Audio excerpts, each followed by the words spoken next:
call me a god. You call me a god. You call me a god. You call me a god. Let's go. I'm about to go off like a weapon.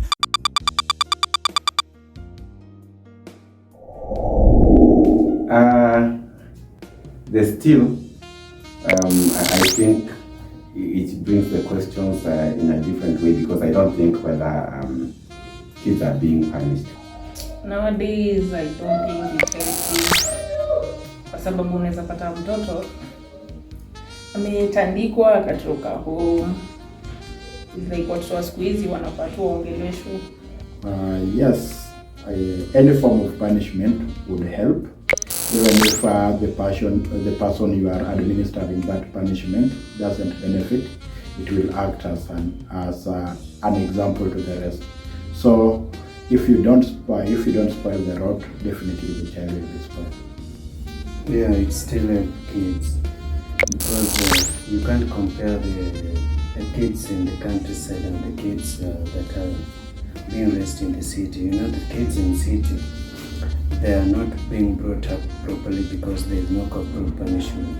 Nowadays, you touch a kid and you are done. You get a parent start saying that my kids has an heart attack, my kid has CG. So corporal punishment is a two-way. It helps in the countryside, while in the cities it doesn't.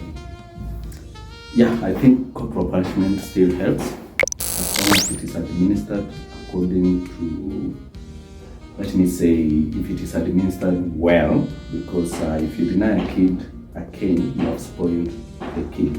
As the saying goes, spare the rod, spoil the child.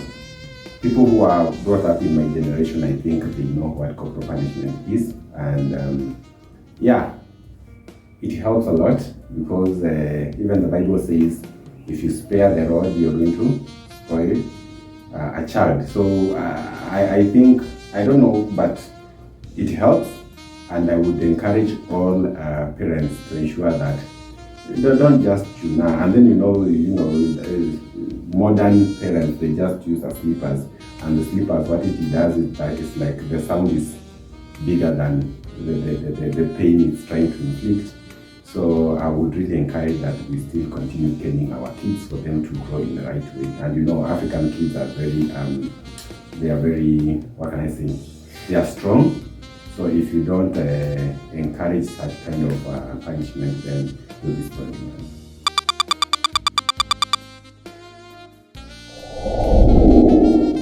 Why not? I think there's no problem as long as you guys are not discussing other issues. Why not?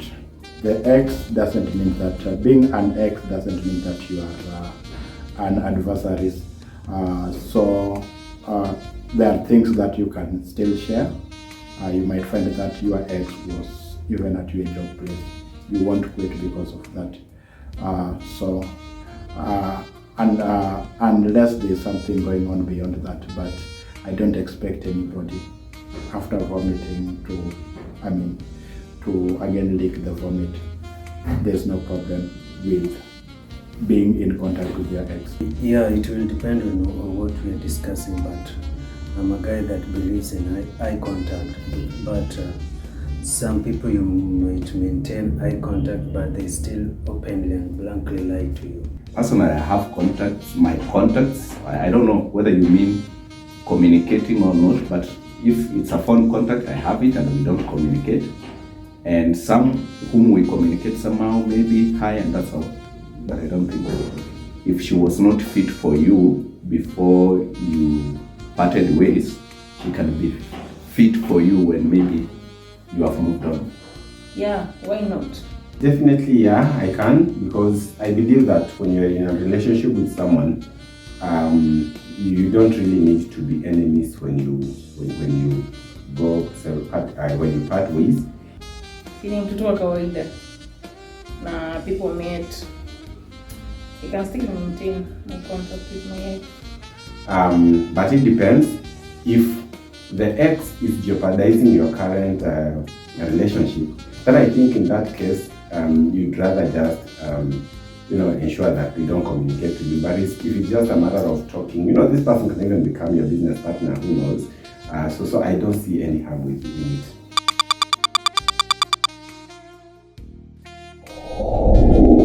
Money cannot change my taste, but okay, it is a two-way traffic. It depends on what the person had done to me prior, or what the circumstance that had come from. I think it has changed people's taste towards other people, but for me, it cannot change. Oh yeah, if I become a billionaire, I will still stay in ghetto. If I win several billion shillings, first of all, I'd hire a bodyguard. And then all my friends like Akina Kasper and Dr. Oti, all of them, they'll have to book appointment for them to talk to me. And then I would also change my location. If I'm staying in a filthy place like East Lando, I'm moving towards Karen, and I have to interact with the ambience of having money, dress well, and limit my friends. Yeah, so yes. I would also try to go to Pacific Ocean to see Titanic, by the way. Yeah. The moment nitakuwa nimepata do, so lazima taste change. Juu mfuko imejaa, so najua tu mfuko ikijaa taste, hata food taste ya food ina change na vitu na ulikuwa unafanya kitambo utaki kufanya. Kama sasa hii maybe juu sina do, unaweza pata maybe hata si the fun things unaweza kufanya ni vitu za ujinga, ile unaweza pata mtu anaweza enda maybe aende kwa mall na ni fun. Sasa hii juu maybe utaenda kwa mall, unaweza enda kufanya bowling, unaweza cheza golf juu mfuko imejaa. I will try to move on. Maybe if anything to go by, the rich people might find a fault with me, because they might think that now that I'm rich, a billionaire or multi-millionaire, I should be joining the club. But I would be much comfortable with the people whom we were at the lowest layer of life standard.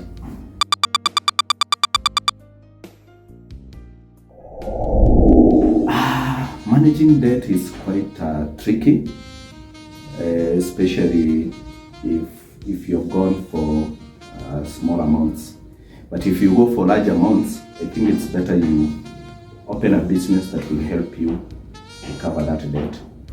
If not, you will find yourself in a fix. But these small debts, actually, it's good to stay within your remit. You try as much as possible to cut your expenses so that you don't borrow. And if you have to borrow, then you have to borrow for something that is meaningful. You don't borrow to eat, but borrow to invest. For me to maintain a good rapport with the person that had lent me the money, I will pay him, or even if it means borrowing from another source to pay the current, depending on the current one, I will, okay, you simply pay the debts for you to be a good manager of debts. Dawa ya deni ni kuilipa. Lazima tuilipe. Na kama hauwezi lipa, una avoid kukopa. So mostly me avoid kukopa. Sipendangi kukuwa involved na debts. Sana. You have to pay the debts, but when it comes to a circumstance when you cannot pay a debt, you will have to go and approach the person that had given you the debt and tell him what is below your heart. For example, you can just go and approach person A and tell him, bro, I was supposed to pay you your money tomorrow, but it will not go through because where I'm working or what I've had expected to come is not yet here. But once it gets to my pocket, I will bring it. So you have to speak the truth to the person that had lent you the money. A tricky question, because even Kenya has debts and they are unable to manage. So if you scale it down to an individual, a real man is having debts, ni kukuwa na madeni. Debt is a very tricky thing. With the cost of living keeping on surging higher, we end up borrowing. Not only as individual companies, even states are borrowing. But what matters most is that we should be living according to our means. But if you have to borrow, you need to borrow when you are planning to do something meaningful. And that thing that is meaningful, it is also important to make calculated risk so that you can make the best out of it. Without risk, you cannot yield much. First of all, let's talk the truth here. You don't borrow when you want or when you have money. You borrow when you are in a fix. And when you are in a fix, you don't really care how you're going to repay, but you care about getting the money to get yourself in that fix, out of that fix, and then how you're going to pay it. Mungu atacheza kaa yeye. So, and at times we find ourselves in having different debts. Uko kwa Fuliza, uko kwa Mshwari, uko kwa Kitala, uko kwa sijui branch. So what you can do, let me still a secret to you guys, don't borrow at the same day. Yeah, keep an interval like 10 days, 10 days, 10 days, so that you can start a merry-go-round between these two, all these debts. If you feel like you cannot pay this one, you borrow this one to pay here, and then when this other one is due, you borrow here to pay here. That way, somehow you'll come and get some boom somewhere, and then you can square it all. Anyway, but having said that, if you are able to get yourself out of debt, then try to avoid debt as much as possible.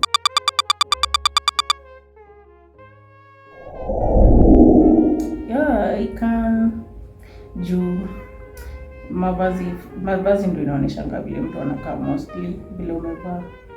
Mavazi mostly ndio inaongeanga, so unaweza mjudge. I think dressing speaks a lot about a person's character.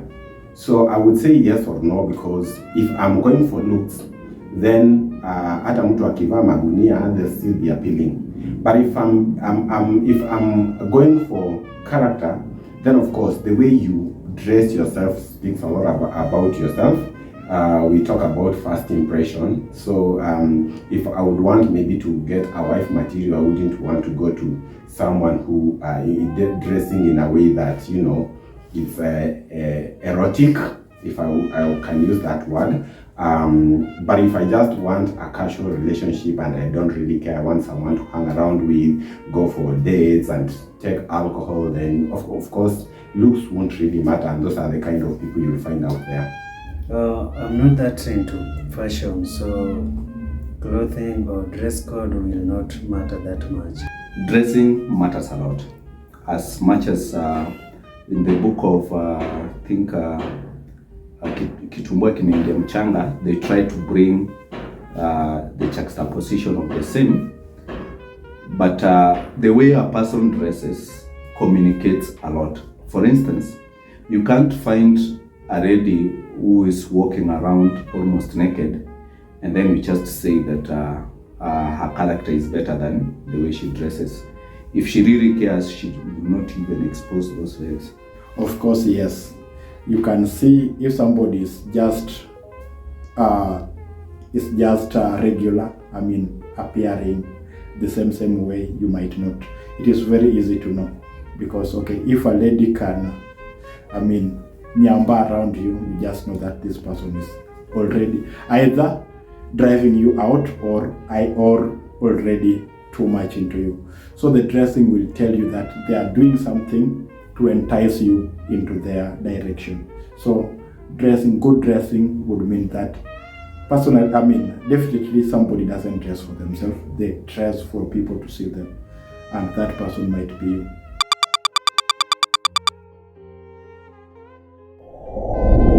I don't think etiquette works. To me, I will just be myself.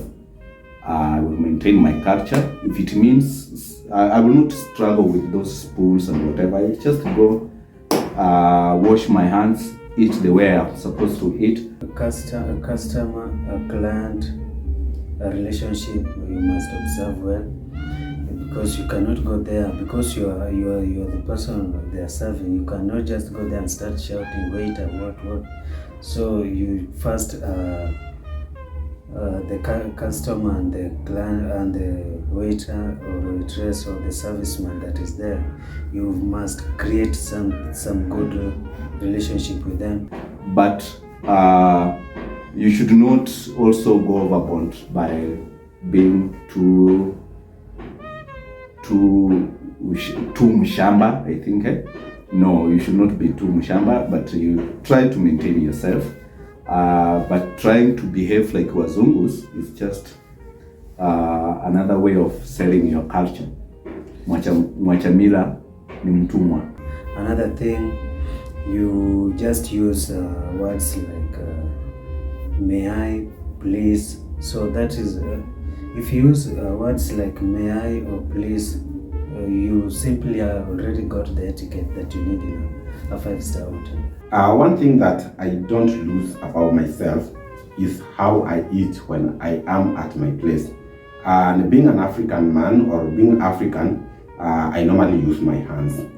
So if I would go to any hotel and in one way or the other, I'm able to access water or a sanitizer and I'm able to eat using my hands, then that is the first thing that I'll do. Mina believe the moment umeingia kwa 5-star hotel, I think hata wewe mwenyewe una feeling tu. Yaani ujileta tu. Utajileta tu, utajikuta umekaa.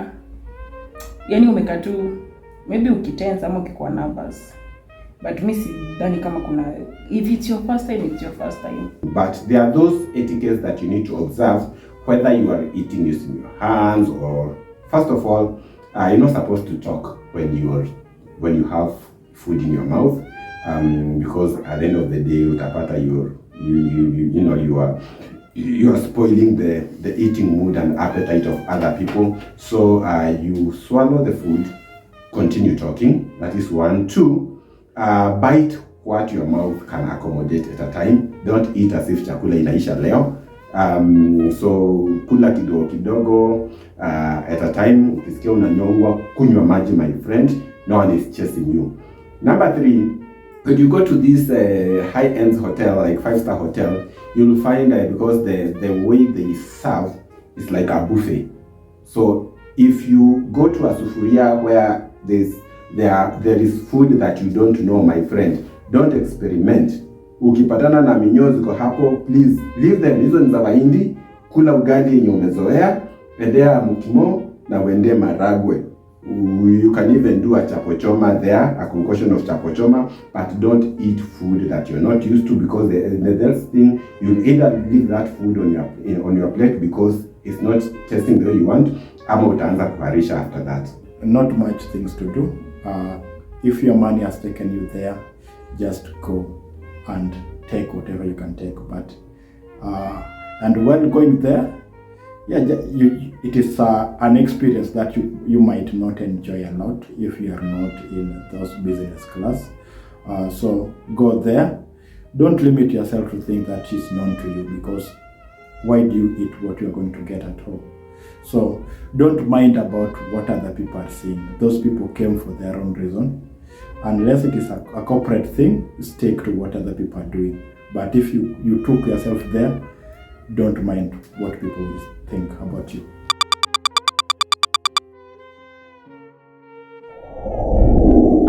Positively and negatively, I will start by saying that first of all, social media has become a source of employment to most people, especially this young age. So long as you have hips and you know how to shake your body, and your body can just move easily. We have seen people like Akina Aziad getting money out of this, and other people like Akina this Kikuyu lady, Njoki Murira, who has built a house for her mother using TikTok. So if you are thinking positively towards how you can make value out of social media, then of course you can. Of course, we have even online jobs, and this has been enabled by interactions, social media interactions. People can connect easily to get gigs here and there and whatnot. Social media has affected people. Okay, when I say positively, it will depend. For me, social media has always kept me up to date. Like I'm not functionally literate. Whenever I log into social media, I get to know what is taking place and how I need to adjust to the current situation of the current life. When it comes to negatively, you get people are trying to imitate the kind of life that they do not have or they cannot acquire. For example, a lot of depression people get from social media. You see your friend is in a 5-star hotel while you yourself you are at home. You cannot manage to get to that place, so you just lose that self of belonging, or your self-esteem is lowered to that point, to a point that you carry yourself in a manner that I do not belong to a certain place. But on the negative side as well, people are really misusing social media. People are exposing their bodies. People are doing immoral things on social media. And of course, sometimes you might be somewhere enjoying life with your, maybe just a genuine partner, and someone is seated at a corner, especially if you're famous, and they're just recording you, and the next thing you'll find your on Twitter, your clip going viral, and you're wondering what's happening, and this can really taint your image. Quite a lot. Through social media, we have set standards which are not reality. Very much, because you find people have started doing crazy things for crowd chasing. I see some ladies even on social media taking bath while naked. So you just imagine the way this person do that same thing in a face-to-face interaction with people? No. So they do these things on social media. So I think social media has changed the way people interact. We have seen people chasing. We have seen social media. We see millionaires, these socialites and artists faking the life to be higher, and later on you find them giving us pay bill. So the pay bill to help them, manage their lifestyle. So social media has helped people because the thing of loneliness is somehow been fought, because whether you are away, whether you are alone, you can still connect to people who matter to you, and you can also still peep and see what your enemies or people who do not like you do. Nowadays, you can even find a sweeter in social media. You marry and then you move on, and it's quite funny, but that's how life is. Social media inaffect lifestyle ya watu wengi sana, mostly the people I know, and social media iko na peer pressure, a lot of peer pressure. Naweza pata mtu anataka kuishi kama vile celeb fulani anaona online, but si rahisi kuishi vile anaishi.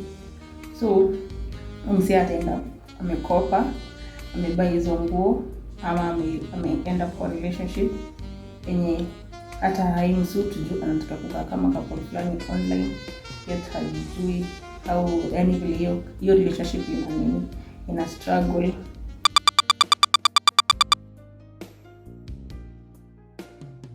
If I were to go to politician, I can talk about politician and artist, and I can combine it together. I can just combine them together. That would be Jalango. Siwezi taja juu. Wasi wengi pretend. Hata wenye naweza kuwa na wajua, mbeta si wajui. So mimi siwezi taja mtu. Juu sijui mwenye ana pretend na mwenye ha pretend. Na vile tu wako. Na wachukua vile wako. Jalango is the member of parliament for Langata. He's the real hypocrite, because you could see before campaign, you could see him how he was so much, saying that what his biggest dream is to represent a place where Raila stays. And actually he realized that. At the time when the petition was being done, he carried a lot of things, a lot of the petition, those evidence. Then the latest one, he passes a bill and then goes to the road to pay for people after the price had gone up. That is the real hypocrite whom you should not allow around you. For me, I just hate the doctors in public hospitals. You cannot go to school and for those many years then come back and be rude to the people that really need your help. Somebody that is on a deathbed, like for example, I was in a high level hospital, like Kenya National Hospital. Someone is shouting on the emergency ward that he needs help. Then the doctor or the nurse was shouting back at her that I'm not the person who sent you there, surely. How do you shout to someone that has got an accident like that? So for me, doctors or the medics, they appear to be nice people, but when you meet them or when you go there to get their service, they are totally opposite of what you had met on the streets. To me, I think Bahati, this guy, the Bahati, this singer who used to sing gospel music. So I would really want to pinpoint one person, but I think mostly we can go for politicians. And okay, I really admire Honorable Kalonzo Musyoka. He's really a camp guy. I like his the way he normally maintains his hair. As you can see, I also have my afro. But when it comes to him, making a bold move or stepping his ground, then I think he becomes a little bit shaky, and that is why we have terms like he's a watermelon, stuff like that. If you look at what he used to talk about when he was singing gospel music was different from what he's doing now. And to me, I find that they are just showing off on social media, yet they are just hypocrites. They are crowd chasing to get money. So his political stability in terms of where he would want to, he can be swayed around depending on circumstances. I really don't blame him that much anyway, because at times when there is a deal that will bring you money or can make you propel towards achieving your political goals, then of course you can decide otherwise. But when it comes to you standing your ground and standing for what you think is right, then I think he's on the wrong side of the game. A woman can never be loose and will not be loose, because giving out the number should not dictate the looseness of a person. Maybe how you have acquired the number is what brought it depends how you approach the person will automatically decide whether the person is to give you the number or not. Of course, I think otherwise. A lady who cannot give you a number freely, those ones are fighting insecurity because they don't know how to tell you no. In many circumstances, people call it vibe. How you vibe with someone will get you the number, but if you don't vibe well, two will not give you the number. So, a woman giving out the number that does not determine whether your person is loose or not. Giving the number means that you are strong and you have got self-control, because the number alone would not force you to say yes if you never wanted to say yes. So a woman giving the number is not loose. No, or you go lose because wanataka communicate na wewe, so mbona kweli lose? Inadependa, anaweza taka if ako serious sana ata communicate back na itakuwa consistent, but kama yuko serious definitely your number atapoteza, so haizi kuwa lose. No. What can you do with a number? Actually, that shows that this person is mature. If you keep on keeping your numbers, you are stupid and archaic. I think a woman's tightness or looseness is not based on giving phone numbers. A woman can be termed loose depending on how easily they can allow you to sleep with them. I think that is the meaning of loose. So I don't see where the phone number comes in here. So I think a woman is mature and more reasonable if you ask for a number and she gives you her number. If she finds that whatever you are talking does not match her, she will tell you no. Whatever you are talking does not fit into my category. and that's it. Why deny somebody a number? I think we are in a technological era whereby contacts can only be reached through people exchanging numbers and stuff like that. So, you might not even be asking this number for you to seduce them. And of course, a real man don't need to seduce a woman via phone. You need to first this girl, tell her what you feel in your heart, wakubali ama wakatae. So, giving the number is not an issue for me. I wouldn't really judge based on that.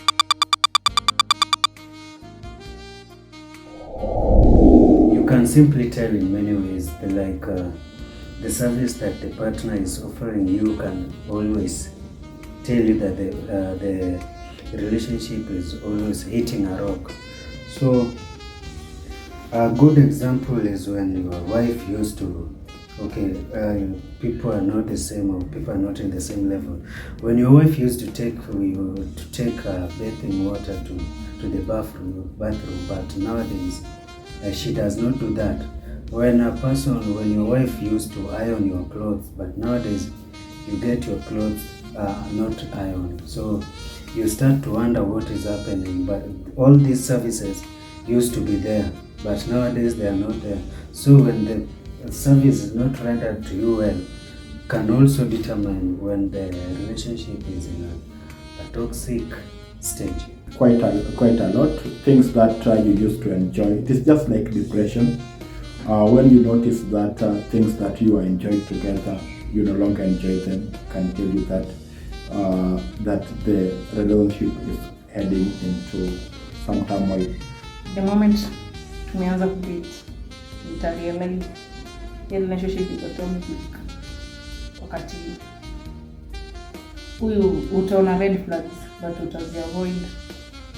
Say vile anaongea, yani unaona tu aim yake kwa relationship maybe ni ku have sex, but wewe juu uko akili imefungana nasema acha tujaribu na try tu, lakini ulikuwa umeona at first, ulikuwa umeona umsi Kenya anataka na ukaamua ku go deep na alafu baadaye ikakuumiza.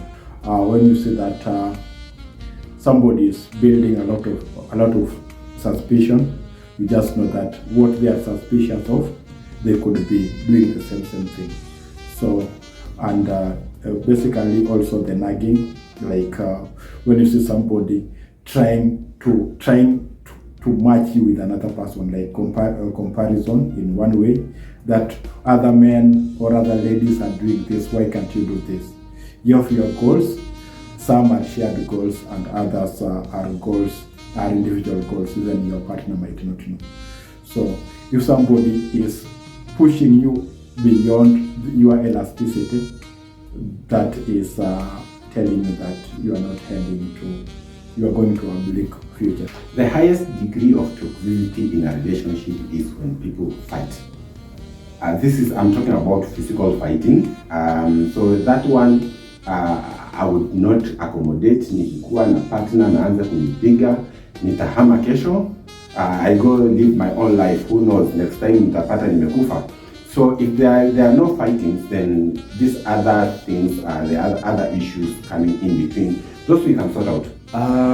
Toxic relationship, I think when nagging starts, and that nagging comes in very many forms, in terms of maybe somebody accusing you of something you never did. Nagging comes in terms of sometimes you're denied food, no calls, somebody goes cold. All those stuff will tell you that this person has become toxic. But the major thing that comes out is when somebody is trying to fish some things from you, like fishing information, trying to say you're cheating yet you're not cheating, trying to find mistakes in you. That toxicity comes at that particular moment. If you don't call, she's there saying, oh, you did not call, or he's not there, why did you call? If you felt that you had time to call me, you could also call me. It's not me who is supposed to call always. But we also need not to neglect the fact that if partners are not honest with each other in terms of being trustworthy, that is in terms of cheating, then I think there's no need of these people to stay together, because if you feel like the person that you're going to is better than me, then why stay with me? So, so I wouldn't really accommodate fighting and